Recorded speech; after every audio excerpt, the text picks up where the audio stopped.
Hello guys, আজকে সকাল সকাল ঘুম থেকে উঠে দেখি প্রচুর পরিমাণে বৃষ্টি হচ্ছিল। এত বেশি বৃষ্টি ছিল, বৃষ্টির পানি জমে গিয়ে এমন বন্যার মতো অবস্থা হয়ে গেছে। আমার তো মানে বিশ্বাস করতেও কষ্ট হচ্ছিল যে বৃষ্টির পানি জমে এত পানি হয়েছে।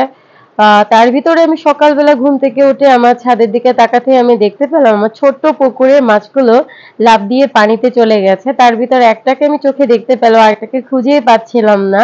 কিন্তু এদিকে আমার সময় চলে যাচ্ছিল, আমার কাজের সময় হয়ে গেছে।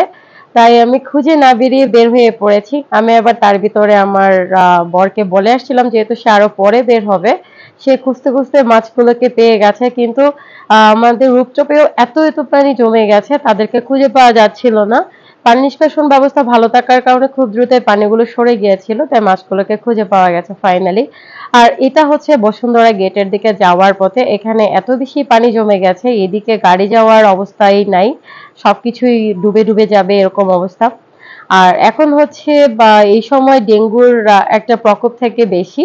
আর যারা ফুলের টব এবং হচ্ছে গাছ লাগানোর প্রতি বেশি আকৃষ্টতা কাজ করে তাদের কিন্তু পানি জমে থাকার একটা কারণ থাকতে পারে। সেজন্য অবশ্যই চেকিং করতে হবে যে পানি এরকম জমে আছে কিনা।